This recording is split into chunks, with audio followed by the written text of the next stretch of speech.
Hello everyone. तो कैसे हैं आप लोग। आज हम बात करने वाले शेक्सपियर की एक बहुत ही फेमस सोनेट सोनेट 18 के बारे में। हम इसको लाइन बाय लाइन ट्रांसलेट करेंगे, एक्सप्लेन करेंगे। तो चलो शुरू करते हैं बिना किसी सस्पेंस के। तो सोनेट की शुरुआत होती है इस लाइन से, shall I compare thee to a summer's day. क्या मैं आपकी तुलना करो एक समर दिन के साथ, जो उसमें गर्मा के दिन होते हैं उसके साथ। तो ये इसलिए शेक्सपियर कंपेयर कर रहा है क्योंकि जो अंग्रेज़ लोग होते हैं वहाँ पे अक्सर ठंड पड़ती है, तो जब समर आ जाता है तो वो उसकी मतलब वो बहुत मज़े का होता है। समर में वो बहुत ज़्यादा इंजॉय करते हैं। तो यहाँ पे शेक्सपियर कह रहा है कि क्या मैं आपकी तुलना करो एक समर डे की के साथ। Thou art more lovely and more temperate। लेकिन तुम जो हो, thou art मतलब you are, आप बहुत ज़्यादा लवली और बहुत ज़्यादा टेम्परेट हो। टेम्परेट मीन्स कि ना बहुत ज़्यादा गर्म ना बहुत ज़्यादा ठंडा, मतलब मॉडरेट लेवल का। तो जो उसमें गर्मा के दिन होते उससे आप ज़्यादा लवली और मॉडरेट हो। Rough winds do shake the darling buds of my। Rough winds का मतलब है जो तूफ़ानी हवाएं आती है। Do shake the darling buds of my. ये मई में जो तूफ़ानी हवाएं आती है वो बड्स जो होते हैं, जो छोटी छोटी कलियां होती है, वो क्या करते हैं, डू शेक, उसको शेक करते हैं। यहाँ पे शेक का मतलब है तबाह कर देते हैं। जो तूफ़ानी हवाएं होती है मई में जो आती है वो ये छोटी छोटी कलियों को तबाह कर देते हैं। And summers lease hath all too short a date। ये समर लीज जो है ना, लीज का मतलब है जो बैंकों में देते हैं, इंटरेस्ट जिसे बोलते हैं। इस पूरी लाइन का मतलब ये है आसान भाषा में कि ये समर के दिन बहुत ही कम वक्त के लिए होते हैं। Hath all too short a date, ये बहुत जल्दी गुजर जाते हैं।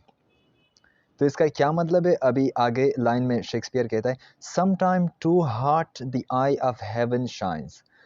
कि बाज़ औक़ात, sometime too hot the eyes of heaven. Eye of heaven का मतलब यहाँ पे सन की तरफ इशारा है कि बाज़ औक़ात ये जो सूरज है वो बहुत गर्म चमक रहा होता है।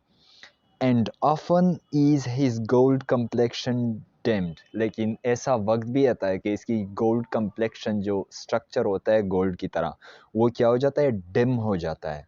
लेकिन इसका मतलब है कि कभी कभार ये बहुत हॉट शाइन करता है, बहुत ज़्यादा गर्म होता है, लेकिन कभी कभार ये डिम हो जाता है। And every fair from fair sometime declines. जो अभी मैंने बात की कि ये जो ब्यूटी है वो इटर्नल नहीं होता। यहाँ पे कहता है फेयर फ्रॉम फेयर का मतलब होता है कि खूबसूरत से खूबसूरत चीज़ ये क्या हो जाता है, टाइम के साथ डिक्लाइन हो जाता है, इसकी खूबसूरती ख़त्म हो जाती है। By chance or nature's changing course untrimmed. या तो बाई चांस, या तो खुद बहुत हो जाता है बाई चांस, या नेचर उसे चेंज कर देता है। नेचर की जो कुदरत होती है उसको, उसकी ब्यूटी को चेंज करता है टाइम के साथ साथ, जिसे हम टाइम ट्रांजिएंट भी कहते हैं। But thy eternal summers shall not fade. लेकिन आपकी बात अलग है। आप जो हो ना, आपकी इटर्नल समर जो है ना, आपकी इटर्नल खूबसूरती, एवर लास्टिंग ब्यूटी जो कभी ख़त्म नहीं होगी, वो क्या है, वो फेड नहीं होगी, वो ख़त्म नहीं होगी, वो हमेशा रहेगी। Nor lose possession of that fair thou owest. ले वो जो आपने पोजेस की हुई है, वो जो आपकी अपनी है, दो आउस्ट का मतलब है जो आपने ओन की हुई है, वो ब्यूटी वो कभी ख़त्म नहीं होगी, वो इटर्नल है। Nor shall death brag thou wanderest in his shade। ना मौत की वजह से आपकी ब्यूटी को कोई फ़र्क पड़ेगा। मतलब ना मौत उसे ख़त्म कर सकती है, ना नेचर, कुछ भी उसे ख़त्म नहीं कर सकता आपकी ब्यूटी को। When in eternal lines to time thou growest। जब ये इटर्नल लाइंस जो मैं लिख रहा हूँ ये टाइम के साथ क्या फेमस हो जाएंगे, इसकी पॉपुलैरिटी बढ़ती जाएगी। टू टाइम दाउ ग्रोवेस्ट, इसी तरह आपकी ब्यूटी भी क्या हो जाएगी, ग्रो करेगी, पॉपुलर बन जाएगी। So long as men can breathe, our eyes can see. इतने अरसे तक जहाँ तक इंसान सांस लेता है या एक इंसान देख सकता है, उसी तरह उस टाइम तक आपकी ये खूबसूरती भी रहेगी, ये ख़त्म नहीं होगी। So long lives this and this gives life to thee.